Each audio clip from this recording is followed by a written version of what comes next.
عنوان حضرت موسیٰ علیہ السلام کی عظیم داستان۔ الفاق زمانے میں مصر پر ایک ظالم فرعون حکومت کرتا تھا۔ وہ اپنی قوم کو غلام بنائے ہوئے تھا اور اللہ کے سامنے سر اٹھانے کا دعویٰ کرتا تھا۔ فرعون نے خواب میں دیکھا کہ ایک بچہ اس کے تخت کو گرائے گا۔ خوفزدہ ہو کر اس نے حکم دیا کہ ہر پیدا ہونے والے عبرانی لڑکے کو دریائے نیل میں ڈال دیا جائے۔ ماں کا ایمان۔ حضرت موسیٰ علیہ السلام کی والدہ کو جب ان کی ولادت ہوئی تو ان کا دل اضطراب سے بھر گیا، لیکن اللہ نے ان کے دل میں وہی ڈالی کہ وہ بچے کو ایک ٹوکری میں رکھ کر دریا میں بہا دے۔ ماں نے بھروسہ کیا اور ٹوکری کو دریا کے حوالے کر دیا۔ دریا کی لہروں نے اس ٹوکری کو فرعون کے محل تک پہنچا دیا، جہاں ملکہ آسیہ نے بچے کو دیکھا اور پیار سے پال لیا۔ یوں موسیٰ علیہ السلام فرعون کے گھر میں پرورش پانے لگے۔ عدالت کی تلاش۔ الفاق دن جب موسیٰ علیہ السلام جوان ہوئے تو انہوں نے دیکھا کہ ایک مصری ایک عبرانی غلام کو مار رہا ہے۔ غصے میں ان کا ہاتھ بڑھا اور وہ مصری ہلاک ہو گیا۔ اگلے دن جب انہیں پتہ چلا کہ فرعون ان کو سزا دینا چاہتا ہے تو وہ خوفزدہ ہو کر مدین کی طرف روانہ ہو گئے۔ راستے میں انہوں نے 2 بےکس لڑکیوں کی مدد کی جو اپنی بکریوں کو پانی پلا رہی تھیں۔ ان کی نیکی کے صلے میں انہیں حضرت شعیب علیہ السلام کے گھر میں پناہ ملی، جہاں انہوں نے 10 سال گزارے اور اپنی بیوی سے شادی کی۔ کنواں طور پر وہی الفاق دن موسیٰ علیہ السلام کنواں طور کے نزدیک سے گزرے تو انہیں ایک جلتا ہوا درخت نظر آیا۔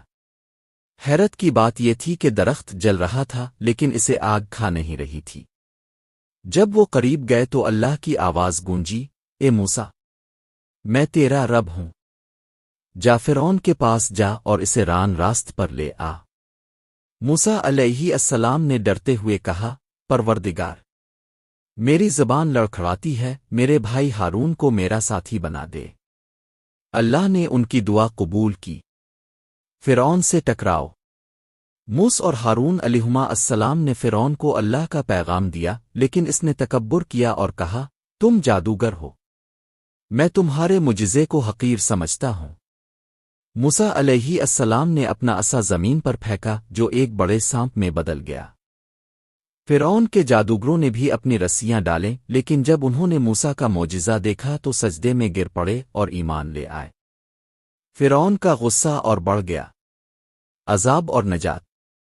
فرعون کے انکار پر اللہ نے مصریوں پر عذاب نازل کیے، ٹڈی دل، خون کا دریا، طوفان اور دیگر آفتیں۔ ہر بار فرعون منتیں کرتا لیکن عذاب ٹلتے ہی پھر انکار کر دیتا۔ آخرکار اللہ نے موسیٰ علیہ السلام کو حکم دیا کہ وہ بنی اسرائیل کو لے کر مصر چھوڑ دیں۔ فرعون نے اپنی فوج کے ساتھ تعاقب کیا۔ جب موسیٰ علیہ السلام سمندر کے کنارے پہنچے تو اللہ نے ان کے عصا کے مارے سے سمندر کو پھاڑ دیا۔ بنی اسرائیل نے پار کر لیا لیکن فرعون اور اس کی فوج غرقاب ہو گئی۔ کنواں سینا اور احکامات۔ اللہ نے موسیٰ علیہ السلام کو کنواں سینا پر بلایا، جہاں انہوں نے 40 دن گزارے اور الواح مسوی 10 احکامات حاصل کیے۔ یہ احکامات انسانیت کو عدل رحم اور توحید کی راہ دکھاتے تھے۔ سبق۔ حضرت موسیٰ علیہ السلام کی زندگی ہمیں سکھاتی ہے کہ اللہ پر بھروسہ کرنے والوں کو کبھی ناکامی نہیں ہوتی۔ چاہے دشمن کی طاقت کتنی ہی بڑی کیوں نہ ہو، حق کی جیت ہمیشہ ہوتی ہے۔ صبر، استقامت اور ایمان کی طاقت سے انسان تاریخ بدل سکتا ہے۔ ختم شد۔